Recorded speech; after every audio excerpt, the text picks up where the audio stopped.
Kasalukuyan ako naghahanda paalis sa aking resto dahil may appointment ako sa parlor para magpaayos dahil mamayang gabi ang kaarawan ni Josh Mondragon Johnson. Ngunit palabas pa lang ako ng resto nakasalubong ko na si Kenji Crimson Alcantara, isa sa mga naging matalik kong kaibigan.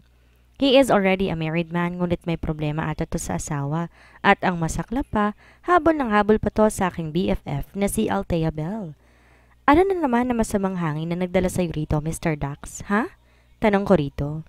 Nakasanayan ko na ang pagtawag sa kanya ng Mr. Dax. Pupunta ka sa kaarawan ni Mondragon? Sasama ako, sambit nito. Ba't ba kailangan magkasama tayo, Aber? Peace naman, Jelay, sasama naman ako. Ngayon lang naman eh. Pagsusumamo nito. Ewan ko ba kung anong trip nito sa buhay at nangungulit sa akin ngayon. Si Belle ba? Hoy! Tigilan mo ng paghabol sa kanya ha. Hayaan mong ayusin nila mag-asawa ang buhay nila dahil may anak na sila. Hindi yung ikaw naman ang pilit na nakikisawsaw sa kanila. At saka may asawa ka rin, Kenji. Ayusin mo na rin ang buhay mo kahit nakapa lang kayo napilitang ikasal. Mahaba akong salaysay. Ay basta, sasama ako sa'yo. Ako magiging driver mo ngayon. Sambit nito at kinuhang aking dalang paper bag at siya na nagpresentang magbuhat. Bahala ka sa buhay mo kung gusto mong sumama. Ipangako mo na behave ka lang, okay? Kakambal mo na kasi ang gulo eh. Inayaan ko na lamang siyang buhatin ng aking mga gamit papunta sa parking lot. Ipagmamaneho ko na muna siya patungo sa parlor. Ngunit papasok na sana kami sa aking kotse na may biglang pumarang itim na Ducati sa tabi ng sasakyan ko. Tinanggal nito ang suot na itim na helmet. Sa bulto at hulma pa lamang ng katawan nito, kilalang kilala ko na kung sino ito. Walang iba, kundi si Tiger. Nakatingin to kay Kenji na animoy gustong makipagsuntukan dito. Nandito lang pala, ang magaling na asawa ng aming bunso.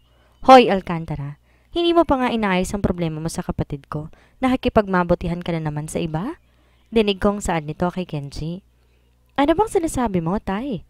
Sita ni Kenji dito. Oo nga naman, mister.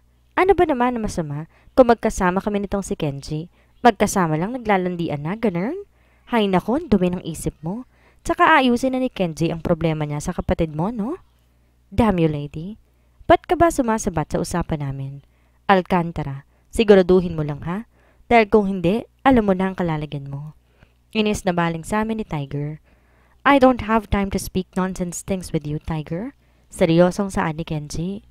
Bumaba ito mula sa Ducati at malaki ang mga hakbang na lumapit kay Kenji. At takmang bubunutin nito ang baril at itututok sa ulo nito, ngunit bigla kong humarang sa gitna. Alam ko galit sa Tiger kay Kenji dahil sa ginawa nito sa tanging kapatid na babae nila na si Tamara Mia. She was just 18 and so innocent nung ginalaw ito ni Kenji Crimson, kaya naman pilit silang pinakasal ng mga nakatatandang kapatid ni Tamara Mia. Umalis ka dyan, Jelaine, sigaw sa akin ni Tiger. Noong humarang ako sa gitna, sa noo ko nakatutok ang baril ni Tiger. Imbes na kay Kenji. Babarilin mo siya? Sige, Mr. Tiger, iputok mo na.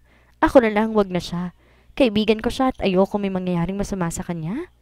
Jelay, narinig kong sambit ni Kenji. Umalis ka na, Angeline. Isa, dalawa, Ngunit hindi ako umalis kahit na nagbilang pa siya. Pinikit ko na lang ang mata ko at tinawakan ng kanyang kamay habang nakatasitot ang baril nakatutok pa rin sa akin. Ngunit, ang mainit niyang mga labi ang aking naramdaman na nakadampi sa aking mga labi. Hinayaan ko na lamang siyang halikan ako upang mabawasan ang kanyang nararamdamang galit sa mga oras na to. Inawakan ko ang kanyang ulot pas diniin ko ang aking mga labi sa bibig niya. Binuksan ko ang aking mga mata at nakita ko, nakapikit siya habang kanyang bibig, ninanamnam ang aking mga labi. Naramdaman ko ang aking likod na sinandal niya sa nakasaradong pinto ng aking kotse. Parang mawawalan na yata ako ng hininga dahil sa kanyang paghalik sa akin na tila uhaw na uhaw. Ang isa niyang kamay humaplos sa akin na tila uhaw na uhaw at sa aking mga binti, pataas sa aking hita. Naka-black silky dress lamang ako, tanging underwear lamang ang panloob. I felt his fingers trying to pull down my underwear at ang isa niyang kamay tinaas ng konti ang binti ko at diniin ang kanyang pagkalalaki. Naramdam ko kung gaano katigas dahil sa cotton pants na suot nito. Jelaine, I wanna take you right here. Narinig kong sambit niya, ngunit ang mga salitang iyon nakapagpagising sa akin ng tuluyan dahil ngayon ko lang napagtantong may kasama pala kaming nakatayo lamang sa aming harapan. Itinulak ko si Tiger. Sinampal ko to ng malakas. What the? Inawakan nito ang namumulang pisngi dahil sa aking pagsampal. Tiningnan ko si Kenji Crimson na nakatayo lamang at nakanganga habang nakatingin sa aming dalawa. Parang na-estatwa lamang ito at di nakagalaw mula sa kinatatayuan. Umalis ka na. Saad ko kay Tiger at nakita ko lumayo itong hawak pa rin ang pisngi niya. Napalakas yata ang pagsampal ko rito. Lumapit ako kay Kenji at sinampal din to ng malakas. Aray! Saad nito at tuluyan nang bumalik sa katinuan. Ginigising lang kita. Sorry. Saad ko rito. Lintik ka, Jelay. Pati ako ba naman sinampal mo? Inis pang saad nito sa akin nung nasa loob na kami ng kotse ko. May problema ba? Dapat magpasalamat ka pa dahil akong savior mo. Kaya akong labanan ng kagong yon, Jelay. Iniisip ko rin lang ang asawa ko. Teka, magkakilala ba kayo ni Tay? Yeah, he is my boss. Boss? I am working on his agency. Mukhang ang lakas ang tama sa'yo ng lalaking yan ah.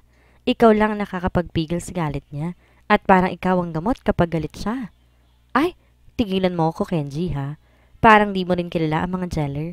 Galit daw sa'yo, baka nga mas mabaero pa sila kaysa sa'yo, no? At ginawa ko lang yun para protektahan ka. Kaya dapat lang, Kenji, maging mabait at masunurin kang kaibigan sa akin dahil pati purit dangal ko itataya ko para sa'yo. Tumawa to ng malakas sa sinabi ko. We, gustong gusto mo rin naman kanina eh. May papikit-pikit ka pang nalalaman.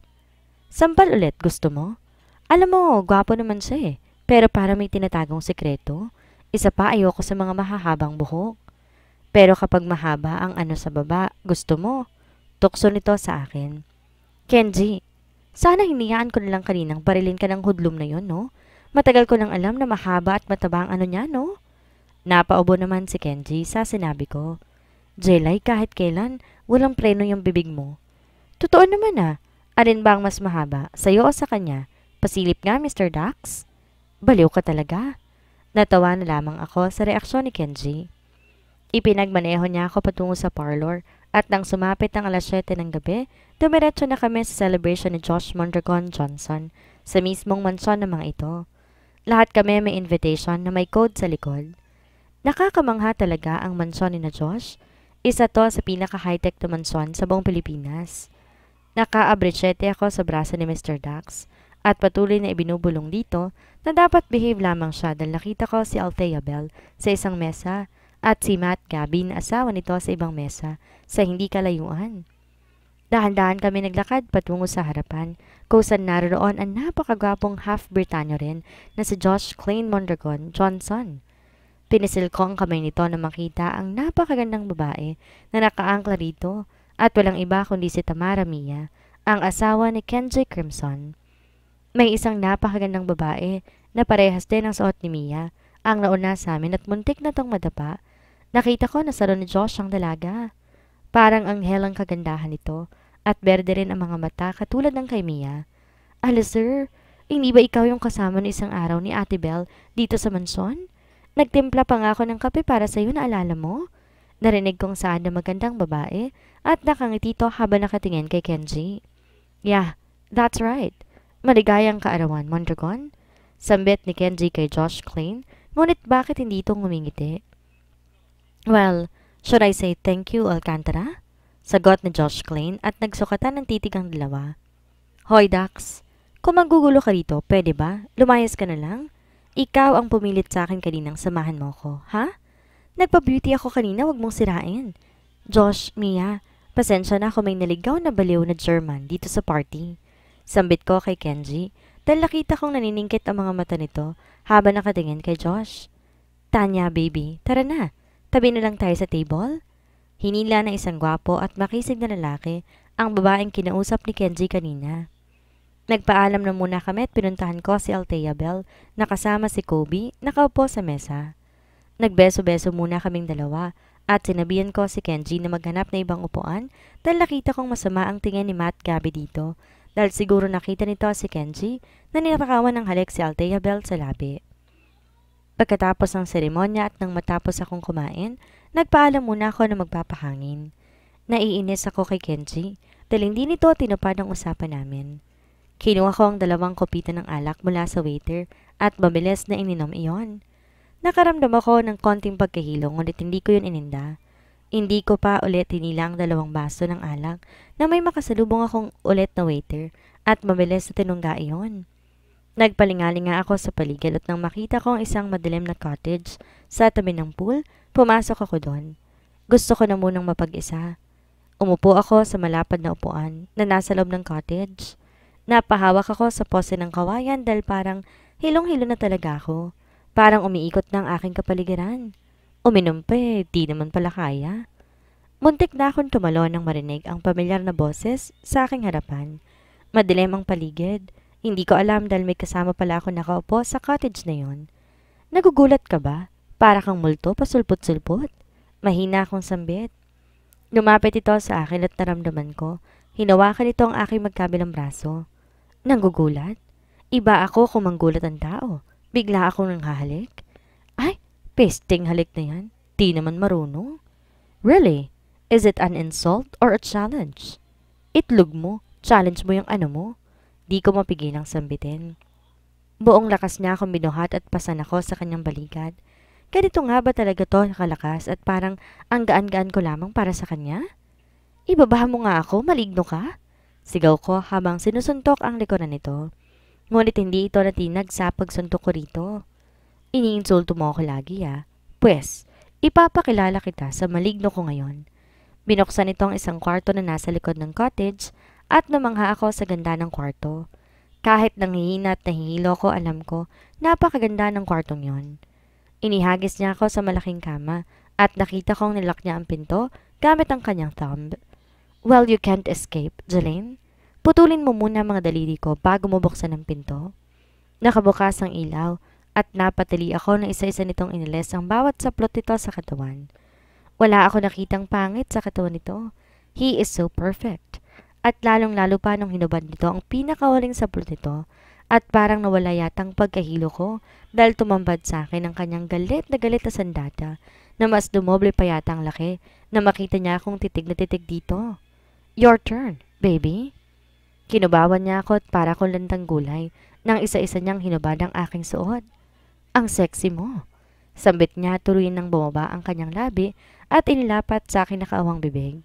Sinubukan kong magpumiglas, ngunit napakalakas talaga niya. Sa pamamagitan lang ng pagdiin niya sa aking katawan, hindi na ako makagalaw. Sinubukan kong sumigaw ngunit tuwing ibubuka kong aking bibig, hinahalikan niya ako ng mapusok. Nangihina ang aking mga kalamnan dahil sa halik ni Tiger. At lalong-lalo na kapag idinidiin nito ang nakatayong alaga sa aking puson. Hindi na nga yata talaga makakatanggi ang traidor kong katawan sa aking isip na pilit na tumatanggi. Paliligayahin kita, Jelaine. Sambit nito nang tuluyan niya ng hinila pababa ang huling saplot at tumambad sa akin ang aking babae sa kanya. Malay naglakbay ang kanyang labi at palad sa aking katawan. Nararamdaman ko ang init ng kanyang bibig na lumulukob sa aking kabuuan. Ibuka mo. Utos niya sa akin at parang bata kong sinunod na ibinuka ang mga hita ko. Ano bang gagawin mo? Huy! Tayo kong saad pero hindi to sumagot sa akin. Bagkos, sinabsob nito ang mukha sa aking gitna. Tumingin ako sa mukha niyang puno ng pagnanasa. Tinitigan niya ako sa mga mata habang may ginagawa siya sa aking pagkababae. Parang ayoko nang itigil ang ginagawa niya sa akin. Nang may naramdaman akong kakaibang sensasyon. Sa isang iglap parang nakalimutan ko ng aking prinsipyo na hindi ako magpapagalaw sa kahit na sinong lalaki kapag wala pa kaming basbas. Bakit nadala ako ng tuluyan sa kanyang haplo sa talig? Parang libo-libong kuryente ang dumadalo ngayon sa aking buong katawan at may iba ako nararamdaman sa aking puson ngayon. Gusto ko siyang murahin at sigawan ngunit ang kanyang ginagawa parang nalilipad ang aking espiritu sa kawalan. Tay, I want more. Hindi ko alam kung ba't ko nasabi ang salitang yon. Marahil sabik na sabik ako sa kanyang ginagawa. Ready? Sambit nito. Dalian mo na. Utos ko rito. Hawakan mo muna. Utos pa nito sa akin. Ganito ba? Pinisil at sinakal ko ang Coca-Cola niya at tinaas baba ito. At tiniharap niya sa akin ang kanyang alaga sa pagkababae ko. Parang sasabog na ako sa ibang klase ng kiliti habang nararamdaman ko ang sa kanya. Ang laki at hindi ko alam kung paano ba yun magkakasya sa akin. Pinuwesto niya iyon sa aking butas at mabilis na pinasok yon. Masakit, Tiger. Ganito ba talaga to? Naluluha ko ng sagot. Sa una lang yan. Ipasok ko pa, ha? Ano? Wala pa ba sa loob? Gago ka, ano bang klaseng alaga yan? Kalahati pa lang yan. Bulong pa nito sa akin. Dalian mo na. Sinunod naman ito ang utos ko at halos mangiyak-iyak naman ako sa hapding naramdaman ko ng mga oras na ito. Napaungol lamang ako nang mawala ng sakit at puro sarap na lamang ang naramdaman ko. Napapaungol pa ako sa hindi ko may paliwanag na sarap ng mga oras na to. Napadiin ang aking kuko sa kanyang likod. Hanggang kapwa kami umuungol at nagpalitan ng tawag ng aming mga pangalan at naramdaman ko na lang ang mainit na likido na sumabog sa aking kaibuturan. Alam ko puro galos ang likod niya dahil sa aking mahabang kuko na dumain sa kanyang likod. Binaba niya ako tililikang mulit sa pagkakataong to. Banay na lang at kapwa naming tinapon ang aming mga katawan sa kama habang ang mga labi patuloy na magkahinang. Niyakap niya ako tinaas ang ulo ko upang ipatong to sa kanyang braso. Tinitigan ko siya sa kanyang mga mata. Ngayon ko lang natanto ang kalokohan ko. Bumigay ako ng ganon kadali kay Tiger, ang aking boss na may pagkamaseryoso. Jelaine, you're a virgin. Sambit ito sa akin. Bakit? Magpapatarpolin ka o kaya bibigyan mo ako ng certificate? Biro ko rito. You're so naughty. Hindi yan ang ibig kong sabihin. Akin ka na at wala nang ibang makakahawak o makakalapit sa'yo. Anong ibig mong sabihin? Papatayin ko kung may ibang lalaking lalapit sa'yo. OA mo? Kala mo ba girlfriend-boyfriend na tayo? Bakit? Ano bang ginawa natin? Gusto mo asawa na kaagad? Mister, walang tayo. Oo, lugi ako dahil nakalimot ako sa prinsipyo ko.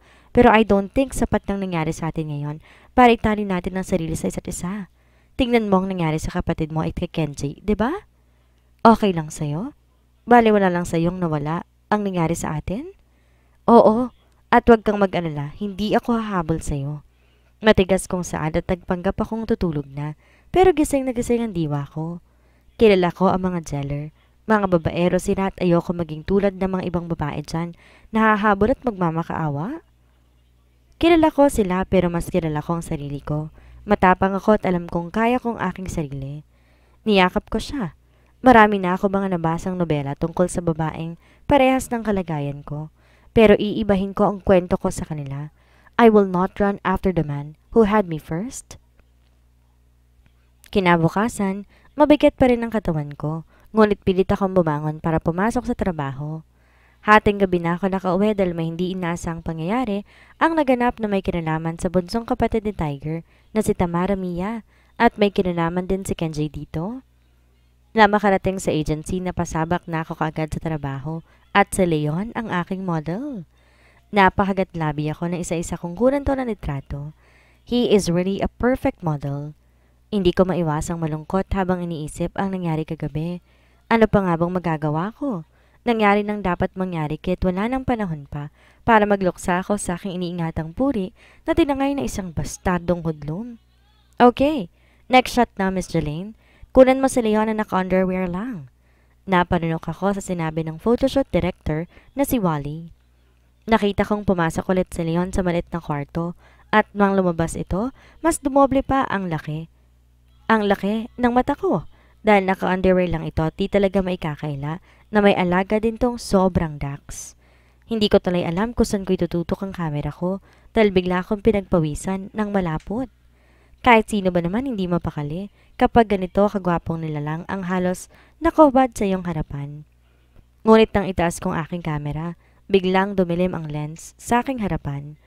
Akala ko nasira ng camera, ngunit tumarang palang aking malignong boss sa harapan at hindi ko na naituloy ang pagkuha ng litrato kay Leon. Boss, excuse me po ha? Pwede po ba sa gilid lamang po kayo? Nakaharang po kasi kayo eh. Hindi ko tuloy makuha si Leon ng magandang anggulo. Nakangiti kong saad sa kanya. I'm trying to be nice at him kahit naiinis ako sa ginawa nito. Siyempre, I am aware na nakapalibot sa amin ang kanyang staff. Look, di ba Axel, I told you this morning that Miss Jelaine is in charge sa mga girls? bakit nandito siya sa mga panlalaki? Nakita kong nakakunot ang noo nang malignong pilit kong binubura sa aking isip. Naisip ko tuloy yung nangyari sa amin kagabi. Kung gaano rin kaganda ang katawan nito, kung paano ko nito pakilitiin. Hey, please go to my office right now. Saan nito sa akin? Agad ko naman itong sinundan sa opisina nito. Naabutan ko siya nakaupo sa swivel chair. Bigla ako na-conscious sa itsura ko dahil ang tingin nito sa akin ngayon parang hinuhubaran na ako. Naka-mini skirt lang ako, tinernohan ko ng tube at ng blazer. You heard me, right? Simula ngayon dun ka na sa mga babaeng models. Matigas pa nitong saad sa akin. Sige, walang problema. Sabi mo eh. Sagot ko. Then good. Dahil hindi na masyado matigas ang ulo mo, Jeline.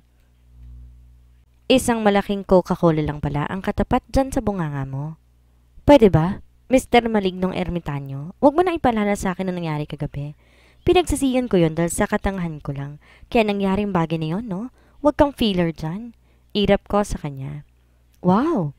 Parang ikaw pang lalaki sa ating dalawa, no? Seriously, Jeline, wala ka ba talagang nararamdaman sa akin? Sa mga halik at tapos ko sa'yo, wala ka bang naramdaman? Tumayo ito at lumapit sa akin. Dinantay niya ang kanyang daliri sa aking braso at dinandas ito paakyat sa aking tenga. Meron. Nakita ko lumiwanag ang kanyang mukha. Naiinis at gusto kitang sakalin. Sa oras na to, Tiger Jeller, saad ko rito. Ngunit bigla niya akong siniin lang halik sa labi habang ang kanyang braso ay nakapulupot sa aking bewang. Hindi mo ba ako namimiss, ha? I keep on imagining your naked body, Jeline. I want to take you again and again, and you can't stop me. Akin ka lang, tandaan mo yan? Sambit nito at inamoy-amoy ang aking buhok. Remember also, Mr. Jeller, na hindi mo ako pag-aari. Saad ko rito. Fuck you, Jeline. Ang hirap mong paamuhin. Ano bang dapat kong gawin para mag-umpisa tayo, kahit bilang magkaibigan lang? Well, simple. Handle me well. If you cannot handle me at my worst, then you cannot have me at my best. You got it? Nakapamewang kong saad sa kanya. Kapwa kaming lumingon na may kumatok sa pinto. Boss Tay, may naghahanap po sa inyo. Saad ni Cindy, ang sekretary ni Tiger. Sino? Well, ako lang naman, darling. Tiningnan ko ang babaeng napaka-sophisticada na pumasok sa loob ng opisina at biglang kinabig at tinilikan si Tiger sa harapan ko. Naistatwa ako sa nasilayan ngunit tinatagan ko ang sarili kahit nakaramdam ako ng konting kirot sa aking puso. But I am Jelaine Garcia Alfaro, ang babaeng hindi hahayaang saktan ang sarili para lang sa isang lalaki. Hindi nakaligtas sa paningin ko ang pagkabigla ni Tiger at nakita ko ang babaeng biglang hinaplos ang pagkalalaki nito. Trinity? Ang tanging narinig kong sambit ni Tiger. Darling, I've waited for you in Britain. Pero ang sabi ni Toby, may trabaho ka raw dito sa Pilipinas. Kaya ako na lang sumunod sa'yo. I miss you so much, darling. Maarte nitong saad. Tumingin sa akin si Tiger. Napakunot naman ang noon ng babae nang tingnan ako. Inugutan niya ako ng tingin mula aking paa, pataas sa aking mukha. Ngumiti ako rito. I remain cool. Darling, gutom na ako. Let's go na, please. Saad nito at tuluyan ang napayakap kay Tay. Ang maligno na may parang naputulan ng dila dahil hindi mo ko magsalita at natali lamang nakamasid sa akin. Excuse me po, boss. Wala naman siguro kayong kailangan sa akin, right? Paalam ko sa kanila at dahan-dahan na akong umalis papalayo. Darling, it's been 6 months. Hindi mo ba ako na-miss? Miss na talaga kita, Tiger, and yours too. Narinig ko pang sambit ng babae. Isang nakakalokong ngiti ang binigay ko sa aking sarili at tumuloy ako sa parking lot ng agency. Manong, nasan po dyan ang kotse ng babaeng pumasok kanina? Yung nakapula at blonde ang buhok? Ah, yung black po. Ah, sige. Salamat, Manong. Lumapit ako ng sasakyan. Nilabas ang aking Swiss knife. Kiniskis ko yon sa kanyang sasakyan at natawa ko na maging silver ang dating kulay itim na kulay nito. Oh, tingnan natin yun, darling, ha? Saad ko habang pinagpatuloy ang aking pagkiskis sa katawan ng kotse. Na matapos kong pagkiskis sa kotse ng babaeng yon, ang itim at Ducati naman ni Tiger ang binalingan ko. Oh, ayan. Kailangan mo rin bagong makeover. Kasalanan to ng amo mong walang hiya. Sambit ko at nagsimulang ikiskis ang katawan ng kanyang Ducati. Oh my God! Darling, sinong gumawa nito? Look at my brand new car. Malakas na hiyaw ng babae ang aking narinig mula sa hindi kalayuan. Madali akong nagtungo at kumubli sa isang sulok upang hindi nila ako makita. Tawang-tawa ako sa itsura ng babae. Di nagtagal nakita kong palapit si Tiger sa Ducati nito at malulutong na murang aking narinig na makitang gasgas sa Ducati niya. Someone's gonna pay for this. Galit na galit ito sabay sipa sa gulong ng kanyang Ducati. I just laughed silently. Umpisa pa lang to ng pangainis ko sa kanya. How could he just flirt with someone else? Hindi pa nga nagmo-move on nang wasak kong Hello Kitty kagabi? Lintik lang walang ganti, Tiger? Nakita ko pumasok ng dalawa sa loob ng kotse ni Trinity at na makatsempo mabilis akong humakbang patungo ulit sa loob ng building. Hey Jalai! Tawag naman sa akin ni Leon. Bar tayo mamaya? Ah, sure Leon. Basta ikaw. What time? Sa kondo na muna ako uwi mamaya. Sambit ko dito. I'll fetch you around 8 p.m. Kotse ko na lang gamitin natin? Saan dito? Tumango ako sa kanya at nag-thumbs up. Sobrang gwapo talaga ni Leon. Kung magiging boyfriend ko siguro ang taong yon, ikakadena ko talaga siya.